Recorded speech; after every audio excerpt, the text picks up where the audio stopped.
दोस्तों 4 मार्च को हमारा कक्षा 12वीं का अर्थशास्त्र इकोनॉमिक सब्जेक्ट का एमपी बोर्ड एग्जाम का पेपर है।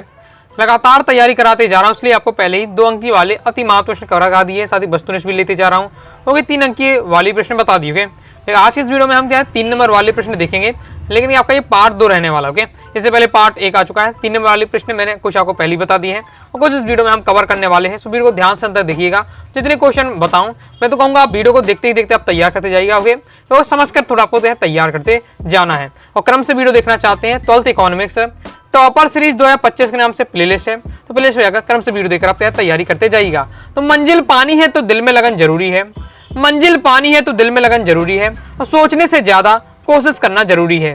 पहला दोस्तों हमारा क्वेश्चन है, कुल उपयोगिता किसे कहते हैं? कुल उपयोगिता किसे कहते हैं? तो जब कोई व्यक्ति किसी वस्तु की एक से अधिक इकाइयों का भोग करता है तो उसे उस वस्तुओं की इकाइयों के भोग के कुल तुष्टि गुण अवश्य प्राप्त होता है। यदि इन समस्त इकाइयों से प्राप्त तुष्टिकरण को जोड़ दिया जाए तो इसे हम क्या है कुल तुष्टिकरण या उपयोगिता कहते हैं। इस प्रकार से हम समझ सकते हैं, यदि आप एक से ज्यादा वस्तुओं को भोग करते हैं, ओके, तो हर वस्तु से आपने कुछ ना कुछ आपको संतुष्टि मिलेगी, और सभी संतुष्टि को जोड़ दिया जाए तो वही आपकी क्या है जो कुल तुष्टिकरण या कुल संतुष्टि आपकी कहलाएगी, वही आपकी यहाँ उपयोगिता बताई जा रही है। और आपको यहाँ उदाहरण देकर भी आपको समझाना है। जैसे लिखा है, उदाहरण के लिए मान लें हमारे पास 3 रोटी है। पहली रोटी से आपकी उपयोगिता 85 रुपए के बराबर है, दूसरी रोटी से हमारी उपयोगिता 69 के बराबर है, इसी प्रकार से तीसरी रोटी की उपयोगिता हमारी 73 के बराबर है। तो रोटी की कुल उपयोगिता कितनी होगी? 85 + 69 + 73 आपका हो जाएगा, तो 237 के बराबर होगी। ओके, आपको दोस्तों क्या करना है, कोई भी टॉपिक को आप समझाएं, पेपर में कोई भी टॉपिक आता है, आपको पता है आप लिख रहे हैं उसके बारे में, 2-3 लाइन तो आपको बताएंगे, और आपके पास उसका आपको उदाहरण है, कोई भी आपको उदाहरण है तो आप उसे लिखिएगा। ओके, या क्या, क्योंकि यहाँ की इकोनॉमिक्स से कोई भी टॉपिक समझाने के लिए हमें उदाहरण लेना ही पड़ता है, और आपको पेपर में भी क्या है इसी बार से कोई भी टॉपिक से बताया तो उसको उदाहरण के आप साथ बताएंगे, तुरंत आपको वहाँ नंबर मिल जाएंगे। ओके, तो चीज़ों का अगर टॉपिक आपको कोई उदाहरण आपको पता तो उदाहरण जरूर आपको लिखना है। ओके, उपभोक्ता संतुलन को समझाइए। तो उपभोक्ता संतुलन क्या है? उपभोक्ता संतुलन से तात्पर्य इस बात की जानकारी प्राप्त करना है कि उपभोक्ता अपनी आय किस प्रकार व्यय करके अधिकतम संतुष्टि प्राप्त करता है। इस प्रकार एक उपभोक्ता संतुलन की स्थिति में उस समय होता है जबकि अपनी सीमित द्रवित आय को विभिन्न वस्तुओं को इस प्रकार व्यय करता है उसे अधिकतम संतुष्टि प्राप्त हो। जैसे मांग के नियम की सीमाएं लिखिए, इंपॉर्टेंट है, मांग के नियम से संबंधित जरूर क्वेश्चन आएगा, क्योंकि पिछली वीडियो मैंने आपको मांग का नियम पूरा समझाया था। अब यहाँ मांग के नियम की सीमाएं क्या है, अब आप बात कर सकते हैं। पहला है जीवन रक्षक वस्तुओं के संबंध में, दूसरा है भविष्य मूल्य वृद्धि की आशंका, तीसरा है प्रतिष्ठा सूचक वस्तुएं। तो ये आपके मांग की सीमा है। कोई भी क्वेश्चन का सॉल्यूशन याद करें तो हेडिंग तो पहले आपको माइंड में होनी चाहिए कि मांग की सीमाएं कौन कौन सी, जीवन रक्षक वस्तुओं के संबंध में, भविष्य मूल्य वृद्धि की आशंका, तीसरा है प्रतिष्ठा सूचक वस्तु में। फिर उसके बाद आपको अंदर की 2 लाइन पढ़ के रखना है। जीवन रक्षक वस्तु के संबंध में कुछ वस्तुएं जीवन की रक्षा के लिए अनिवार्य होती है, अतः इन वस्तुओं की ऊंची कीमत में भी खरीदने के उपभोक्ता क्या विवश हो जाते हैं। और कुछ दवाइयाँ भी ले सकते हैं, तो ऐसी दवाई होती है कि मान लीजिए आपको तब वही मिलेगी तभी आप क्या जीवित रह पाएंगे, तो इसलिए क्या है मजबूरी व्यक्ति को लेना ही पड़ेगा वो। तो उन्हीं की उसकी बात करें कि जीवन रक्षक वस्तुओं के संबंध में क्या होती है, जो मांग होती है उसमें क्या है ऐसी दशा में मांग का नियम फिर कोई लागू नहीं होता, क्योंकि वही चीज हमें चाहिए ही चाहिए। जैसे भविष्य में मूल्य वृद्धि की आशंका, अगर यदि उपभोक्ता को वस्तु के मूल्य बढ़ने की आशंका लगता है कि ये वस्तु क्या भविष्य में मांग बढ़ सकती है, महंगी हो सकती है, तो वस्तु की अधिक मांग करने लगता है, जिसके फलस्वरूप क्या है यहाँ भी मांग का नियम लागू नहीं हो पाता है। प्रतिष्ठा सूचक वस्तुओं के लिए कुछ वस्तुएं ऐसी होती है जिनका प्रतिष्ठा सूचक समझा जाता है, यानी क्या है अपना रुतबा दिखाने के लिए, आंतरिक मूल्य इसमें कुछ नहीं होता है। ऐसी वस्तुओं की मांग नियम पर लागू नहीं होता है, क्योंकि इन वस्तुओं का मूल्य कम होने पर भी इन वस्तुओं की मांग की बजाय क्या कम होने, मांग घटने की बजाय बढ़ने की बजाय कम होने लगती है, क्योंकि अगर कोई सस्ती चीज है तो उसका क्या है उसको फिर प्रतिष्ठा सूचक वस्तु में थोड़ा गिना जाएगा। ओके, इस प्रकार से तो अगर मांग इसकी जो कीमत घट रही है तो उसकी जो मांग भी अपने आप हर जगह में क्या होता है, अगर वस्तु की कीमत सस्ती हो रही तो मांग बढ़ेगी, लेकिन जो प्रतिष्ठा सूचक वस्तुएं होती हैं उनमें क्या होता है कि अगर उनकी कीमत घट रही है तो उसकी मांग भी घट जाएगी। इसलिए कहा जाए कि यह मांग का नियम क्या लागू नहीं हो रहा, क्योंकि अगर प्रतिष्ठा सूचक वस्तुएं हैं उनकी कीमत घटेगी तो फिर उनकी प्रतिष्ठा रह ही नहीं जाएगी। इस प्रकार से नेक्स्ट हमारा एकदिष्ट अधिमान को समझाइए, ये भी इंपॉर्टेंट पढ़ के रखना है। एकदिष्ट अधिमान का अर्थ होता है उपभोक्ता एक वस्तु की कम मात्रा की तुलना में अधिक मात्रा को सदा अधिक पसंद करता है। इसका अर्थ यह है कि अधिमान वक्र की प्रवणता नीचे की ओर है। यदि उपभोक्ता एक निर्दिष्ट अधिमान है तो वह संयोजन 4-5 से अधिक संयोजक 5-5, 4-6 को करेगा। सही यही नहीं कि एक उपभोक्ता अधिमान एक दिष्ट है तो बंडल वो 10, 8, 8, 6 से अधिक क्या प्राथमिकता देगा। एक दिष्ट अधिमान में आपको याद रखना पॉइंट है कि कोई भी उपभोक्ता है तो एक वस्तु की कम मात्रा से क्या है, कम मात्रा की तुलना में ज्यादा मात्रा क्या है पसंद करता है। ओके, बाकी ये थोड़ा सा आपको एग्जाम्पल के साथ समझाया जा रहा है। नेक्स्ट ये भी बहुत ज्यादा इंपॉर्टेंट है, लेकिन अब आने के कम चांस है। ऐसा क्यों? क्योंकि ये क्वेश्चन आपका दोस्तों एमपी बोर्ड एग्जाम 24 में आ चुका है। लाभ अधिकरण की 3 शर्तें, उस समय मैंने आपको पढ़ा था। ओके 2024 में पढ़ा तो क्वेश्चन आया था। ओके 2024 में। अब लेकिन आपके में रिपीट होने कम चांस है, पढ़ के बस आपको रखना है। लाभ अधिकरण की जो शर्तें होती हैं, लाभ अधिकरण होने की 40 पर 3 शर्तें होनी है या 3 शर्तें मैन आपकी होती है। ओके पहला है कि कीमत सीमांत लागत के बराबर होनी चाहिए। दूसरा है ये आपका सीमांत। ओके दूसरा है लाभ पर सीमांत हास्य मान नहीं हो। तीसरा है फर्म को उत्पादन करते रहने के लिए अल्पकाल में कीमत औसत और परिवर्तनीय लागत से अधिक हो। ये आपकी लाभ अधिकतमकरण की शर्तें दी हुई। ओके एक वापस पढ़ के रखना है। नेक्स्ट हमारा क्वेश्चन है पूर्ण प्रतियोगिता बाजार एवं एकाधिकार बाजार में अंतर आपको बताना है। पूर्ण प्रतियोगिता बाजार और एकाधिकार बाजार में क्या अंतर होता है। ये पूर्ण प्रतियोगिता जो बाजार होता है इसमें विक्रेताओं की संख्या बहुत अधिक होती है। बेचने पूर्ण प्रतियोगिता यानी बहुत ज्यादा इसमें प्रतियोगिता है, बहुत ज्यादा कंपटीशन है। बहुत ज्यादा कंपटीशन कब होगा, जब बहुत ज्यादा लोग यहाँ बेचने वाले हों, बहुत ज्यादा लोग यहाँ मतलब विक्रेता यानी बहुत ज्यादा बेचने वाले हों, तभी तो उसका पूर्ण प्रतियोगिता है, यानी बहुत ज्यादा कंपटीशन है यहाँ। एकाधिकार बाजार यानी एक अधिकार यानी एक व्यक्ति का अधिकार हो, तो इसमें केवल एक विक्रेता हो, एक बेचने वाला होता है। ओके तो एक विक्रेता होता है वो आपका एक अधिकार बाजार कहलाएगा। जिसमें बहुत ज्यादा विक्रेता हो वो आपका पूर्ण प्रतियोगिता बाजार कहलाएगा। जिसमें इसमें क्रेता और विक्रेता को बाजार की पूर्ण जानकारी होती है। जब क्रेता खरीदने वाला चाहे बेचने वाला पूरे बाजार की जानकारी होती है। इसमें क्रेता और विक्रेता को बाजार की पूर्ण जानकारी क्या नहीं होती है। तीसरा है इसमें एक फर्म की अब क्यों नहीं जानकारी होती, क्योंकि वो एक व्यक्ति बेचने वाला है। ओके और खरीदने वाले भी इसी कमी रहती संख्या रहती है, इसलिए इसमें पूर्ण जानकारी का अभाव रहता है। ओके इसमें एक फर्म के लिए मांग रेखा पूर्णतः लोचदार होती है, जबकि इसमें मांग रेखा क्या है पूर्णतः लोचदार पूर्ण रोजगार से क्या है कम होती है। ओके क्लियर है, आगे देख लेते हैं। नेक्स्ट है मुद्रा विनिमय का माध्यम है, स्पष्ट कीजिए। हम जानते हैं जो मुद्रा होता है ये विनिमय का माध्यम है, पता है। इस बात को आपको बताना है किस प्रकार से ये एक विनिमय का माध्यम के रूप में कार्य करता है।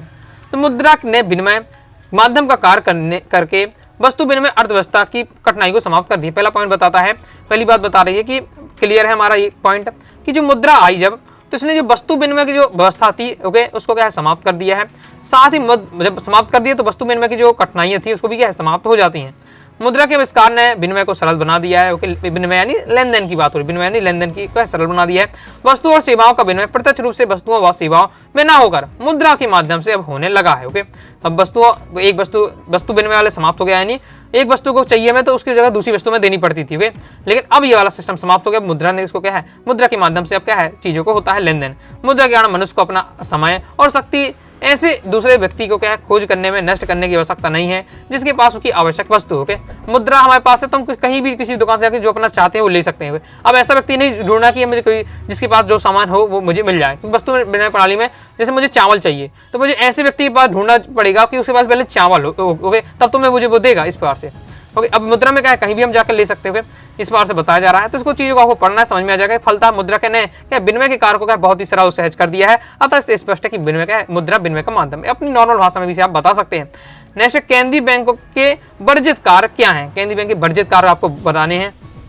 केंद्रीय बैंक के वर्जित कार्य पूछा जा रहा है। पहला है ऋण तथा अग्रिम प्रदान करना, जमाओ तथा चालू खातों पर ब्याज देना, मांग पर देय विपत्रों के अतिरिक्त अन्य कार्य विपत्रों पर आरित करना तथा स्वीकार करने। एक बार से कार्य आपको बताने हैं। तो लोन देने का काम करता है, साथ ही जो जनता की जमाएं होती है उन्हें लेने का काम करता है। दूसरा किसी बैंकिंग अथवा अन्य कंपनी के अंशों को क्रय करना अथवा उनकी प्रतिभूति पर ऋण प्रदान करना। तीसरा है व्यवसाय के भवन अथवा अपने कर्मचारियों के निवासों को छोड़कर किसी अचल संपत्ति या प्रतिभूति के बंधक का अग्रिम प्रदान करना तथा संपत्ति का स्वामी बनना। नेक्स्ट हमारा क्वेश्चन है मांग के नियम का महत्व लिखिए। मांग के नियम से जरूर क्वेश्चन बनेगा। देखिए मांग के नियम के भी मैंने अब बताए थे। सबसे पहले मैंने आपको कहा पहली वाली वीडियो में, अब 3 नंबर वाली जो पार्ट 1 था उसमें मैंने आपको मांग का नियम समझाया था। अब मांग के महत्व पूछे जा रहे हैं, मांग के नियम के महत्व के तैयार करके रखना है। यहाँ से आपके मांग के संबंधित क्वेश्चन आपका जरूर बनता है। आगे मैं आपको मांग की आवश्यकता तो बताऊंगा। तो 4-5 क्वेश्चन है मांग के नियम से, उनमें से एक ना एक आपका रहता ही है। ओके तो पढ़ के आपको रखना है। मांग के नियम के महत्व क्या है, कोई 3 आपको बताना है। पहला कीमत निर्धारक में सहायक होता है। किसी भी चीज़ की अगर वस्तु की कीमत निर्धारित करनी है तो मांग का नियम ही क्या है निर्धारित करता है। दूसरा करारोपण में सहायक होता है। तीसरा है कृषकों के लिए क्या है महत्व। क्रम से आपको पहले तो पॉइंट याद कर लेना। फिर क्या है कीमत निर्धारण में सहायक, किस प्रकार से कीमत निर्धारण में सहायक होता है। एक व्यापारी को अपनी वस्तु की कीमत निर्धारण करने में मांग के नियम को ध्यान रखना पड़ता है, जिसके आधार पर वह यह जान सकता है एक निश्चित सीमा तक किसी वस्तु की कीमत बढ़ने पर उसकी मांग किस प्रकार से सीमा तक गिरेगी, अर्थात एक निश्चित सीमा तक किसी वस्तु की कीमत घटा देने पर उसकी मांग किस प्रकार का बढ़ेगी। दूसरा है हमारा करारोपण में सहायक। मांग के नियम का अध्ययन कर वित्त मंत्री अपनी बहुत सहायक सिद्ध होता है, यानी उसे क्या कर आरोपण करना। वित्त मंत्री क्या है चीज़ों पर टैक्स लगाते हैं, तो टैक्स किस प्रकार से लगना चाहिए वो मांग के नियम को दिखता है। ओके, जैसे कृषकों के लिए महत्व, अच्छी और बुरी फसलों के कृषकों की आर्थिक स्थिति पर प्रभाव पड़ता है। यदि अच्छी फसल है तो मांग में क्या है, वृद्धि नहीं होगी और उत्पादन में क्या है, कमी बहुत गिर जाएगी। ऐसी दशा में अच्छी फसल लाभ कृषकों के क्या है, कृषकों को नहीं मिलेगी। इसके विपरीत दशा में क्या है, कृषकों का लाभ होगा, यानी क्या सूखा वूखा पड़ जाता है। ओके, कुछ किसानों की लेकिन अच्छी हो जाती है उसमें, तो वो फिर अपनी ज़्यादा कीमत में बेच पाएंगे अपने सामान को, ओके, अपनी फसल को। नेक्स्ट हमारा क्वेश्चन है, मांग की आवश्यक तत्व कौन कौन से हैं। ओके, कि मांग की आवश्यकता बढ़ती है तो उससे कौन कौन से तत्व हो सकते हैं। तो पहला तो इच्छा, कि मांग कहलाने के लिए क्या है, उपभोक्ता की इच्छा होना आवश्यक है। मांग कब कहा जाएगा, जब कोई वस्तु उसे, जब कोई उपभोक्ता है उसकी डिमांड करे, ओके, उसकी मांग करे, इच्छा करे, होना आवश्यक है। तत्वों की उपस्थिति के बावजूद यदि उपभोक्ता उस वस्तु को प्राप्त करने की इच्छा ही नहीं है तो मांग नहीं कहलाएगी। ओके, यदि आपके सामने कोई चीज़ है रखी हुई है लेकिन आपको उसको लेने की इच्छा ही नहीं है तो वो आपकी मांग नहीं कहलाएगी। फिर साधन, मांग कहलाने के लिए वस्तु की इच्छा के साथ पर्याप्त धन, यहाँ साधन का मतलब है धन से है, धन होना आवश्यक है। आपकी इच्छा तो है, अब किसी कोई सामान है, ओके, मान ली कोई बड़ी सी गाड़ी है, आपको लेने की इच्छा है तो वो आप, ओके, लेकिन यदि आपके पास पैसे नहीं है तो भी वो मांग नहीं कहलाएगी। इच्छा भी होना चाहिए, पैसे भी आपके होने चाहिए, साथ ही पैसे खर्च करने के लिए आपके पास तत्परता भी होनी चाहिए। तीनों कंडीशन होंगी तभी आपकी एक आपकी मांग अच्छे कहलाएगी। कि पहले आपकी इच्छा हो, इच्छा के साथ ही, इच्छा के होने के साथ साथ आपको पैसे भी होने चाहिए और पैसे खर्च करने का आपका मन भी होना चाहिए, तो वो आपकी मांग के कहलाएगी। तो ये तीनों पॉइंट बताइए, सिंपल है। इसके आगे आपका ये दिया हुआ है, तो तैयार आपको कर लेना, सिंपल लैंग्वेज में दिया हुआ है। नेक्स्ट हमारा क्वेश्चन है, इंपॉर्टेंट है, प्रीवियस ईयर पेपर में आपका क्वेश्चन आ चुका है। तटस्थता, ये आपका उदासीनता या फिर अनाधिमान वक्र। तटस्थता वक्र का है, उदासीनता वक्र करें, अधीनवाद का करें, अनाधिमान वक्र, एक ही बात रहने वाली है। तो इसकी आपको किससे कहते हैं और इसकी विशेषता पूछी जा रही है। तो क्या कहलाता है, तटस्थता वक्र वह वक्र है जो दो वस्तुओं के विभिन्न संयोगों को व्यक्त करता है। ओके, जिनसे उपभोक्ता को समान संतुष्टि प्राप्त होती है, उदासीन वक्र कहलाता है। ये ऐसा होता है, तटस्थ वक्र क्या करता है कि दो वस्तुओं को ऐसा सहयोग करेगा कि जो उपभोक्ता है उसको क्या समान संतुष्टि प्राप्त हो। ओके, इसलिए समान उपयोगिता हो। ये आपका होगा तटस्थता वक्र कहलाएगा। क्लियर है। इसकी विशेषता तो पहला है, तो तटस्थता या उदासीनता वक्र का स्वरूप पूर्ति वक्र के समान होता है। तटस्थता या उदासीनता वक्र लंबवत नहीं हो सकते हैं। तीसरा है, दो तटस्थता वक्र कभी भी एक दूसरे को नहीं काट सकते हैं। चौथा है, यह उपभोक्ता की पसंद और संतुष्टि के अध्ययन में क्या है, उपयोगी होते हैं। क्लियर है। नेक्स्ट हमारा क्वेश्चन है, अनादिमान मानचित्र किसे कहते हैं। चित्र द्वारा आपको क्या समझाना है। तो ये आपका दिया हुआ अनादिमान मानचित्र के बारे में और उसका डायग्राम, तो इसे आपको देख लेना है। ओके, कम इंपॉर्टेंट है लेकिन आपको इसे क्या है, एक बार पढ़ के रखना है। आगे देख लेते हैं। आगे बढ़ने से पहले दोस्तों बताना चाहूँगा, अगर दोस्तों आप क्या है इकोनॉमिक्स सब्जेक्ट का पीडीएफ मटेरियल प्राप्त करना चाहते हैं, ओके, इकोनॉमिक्स सब्जेक्ट के जो आपके इंपॉर्टेंट क्वेश्चन आंसर हो जाते हैं, चाहे all chapter important question answer, all chapter objective question answer, साथ ही 2 नंबर वाले, 3 नंबर वाले, 4 नंबर वाले अलग से क्वेश्चन दिए हुए हैं। ओके, वस्तुनिष्ठ आपको दिए हुए हैं, पीडीएफ मिलेगी। ओके, तो कोर्स में ये सब आपको मिलने वाला है। कोर्स ज्वाइन करने के लिए 90 39 53 44 79 इस दिए गए व्हाट्सएप नंबर मैसेज करके कोर्स के बारे में जानकारी लेकर कोर्स को ज्वाइन कर सकते हैं। फीस दोस्तों 199 रुपये इसकी रहने वाली है। प्रीवियस ईयर मॉडल पेपर ये सब भी आपका रहने वाला है। अब नेक्स्ट हमारा क्वेश्चन आ जाता है, क्या क्वेश्चन है, निम्न तालिका। ओके, अब निम्न तालिका तो हमारे अगले पेज में है। ओके, तो तालिका में क्या है, एक प्रतिस्पर्धी फर्म की कुल लागत और सारणी को दर्शाया गया है। कुल लागत हमें दी जा, मतलब सारणी में कुल लागत हमें दी जा रही है। वस्तु की कीमत 10 रुपये है। प्रत्येक उत्पादन स्तर पर लाभ की गणना करनी है, तथा लाभ अधिगमीकरण निर्गत शर्त ज्ञात करना है। तो हमें क्या है, कुल लागत दी जा रही है, कीमत 10 रुपये है वस्तु की, हमें लाभ की गणना करनी है।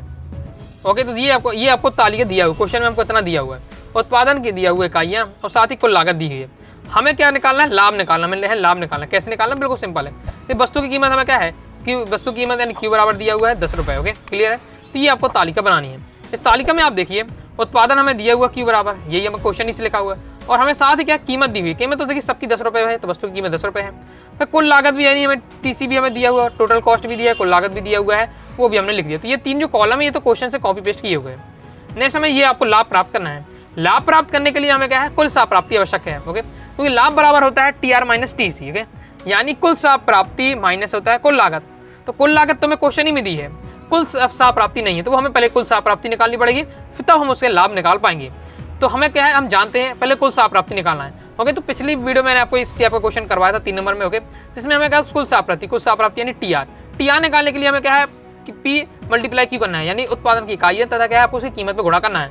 0 का 10 में करेंगे तो 0, 1 का 10 में करेंगे 10 हो जाएगा, 2 का गुणा 10 में करेंगे 20 हो जाएगा, 3 गुणा 10 में करेंगे 30 हो जाएगा। इस बार से दिया हुआ है। ओके, क्लियर है। तो ये मैंने कहा कुल साह प्राप्ति। अब लाभ चाहिए, मैंने तुमसे क्वेश्चन में लाभ पूछा जा रहा है। लाभ बराबर आपका क्या होता है, लाभ बराबर होता है दोस्तों आपका T R minus T C, यानी कुल प्राप्ति यानी कुल माइनस कुल लागत। देखिए ये वाले क्वेश्चन बिल्कुल कठिन नहीं होते, बिल्कुल आसान। देखिए कैलकुलेशन बिल्कुल आसान है।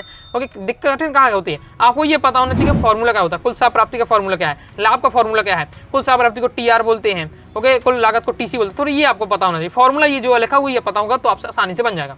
लाभ निकालने के लिए हमें आपको आपका कुल प्राप्ति से क्या है, कुल लागत घटाना है। 0 में से 0 माइनस 5 यानी -5, 10 माइनस 15 यानी -5, 20 माइनस 22 करेंगे तो आपका -2 आएगा, क्योंकि हम छोटी संख्या से बड़ी संख्या घटा रहे हैं तो -2 आएगा, ही क्लियर है, इतना तो आपको मैथ क्लियर होगा।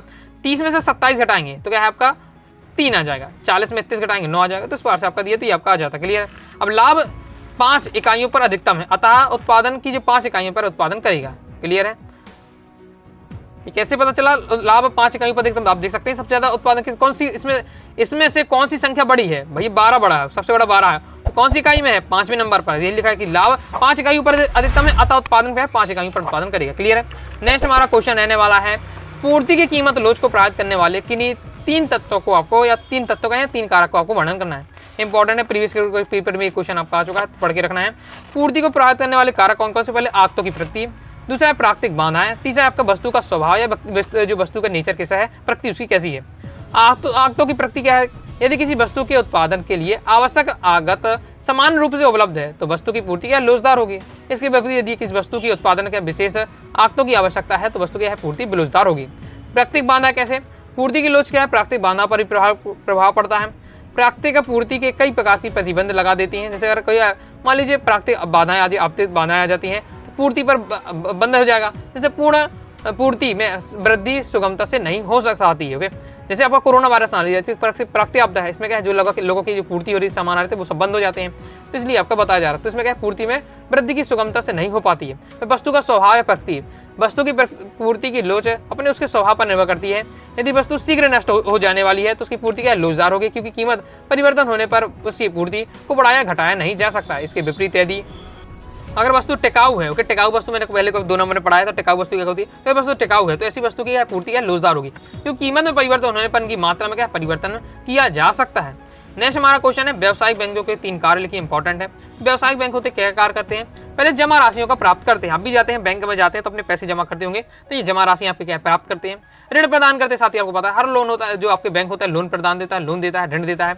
तीसरा आप विदेशी मुद्रा की क्रय विक्रय करते हैं, साथ ही आपको विदेशी मुद्रा अगर लेन देन करना है तो भी आपका क्या है, ये व्यवसायिक बैंक करता है, क्लियर है। बिल्कुल सिंपल लैंग्वेज दिया है, पहले तो पॉइंट पढ़ लीजिएगा, उसके बारे में 2 लाइन आपको पढ़ लेना है।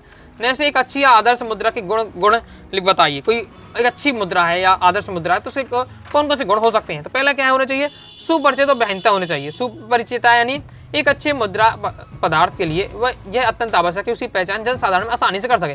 यानी आपको तुरंत 500 का नोट मिला तो आप पहचान, हाँ ये 500 ही का नोट है, ओके, तो ये मतलब उसकी पहचान आसानी से होनी चाहिए। बाकी पैसों की पहचान तो सबको एक सेकंड में हो जाती है।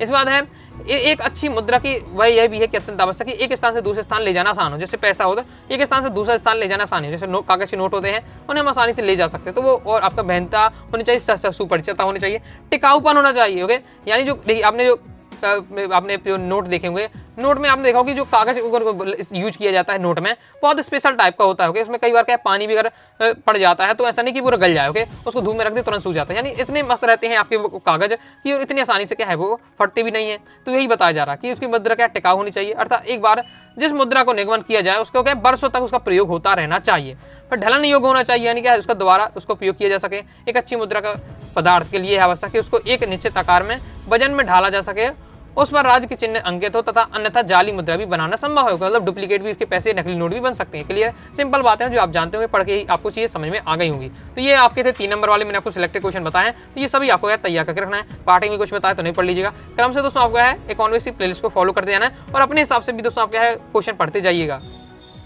तो आइए दोस्तों आपको वीडियो पसंद आएगी, वीडियो पसंद आए वीडियो लाइक करके सब्सक्राइब कर दीजिएगा। साथ ही दोस्तों टेलीग्राम चैनल व्हाट्सएप चैनल को ज्वाइन कर लीजिएगा। कोई दोस्तों डाउट आता है कारण से आप जरूर पूछिएगा। मिलते हैं नेक्स्ट वीडियो में, तब तक के लिए बाय बाय।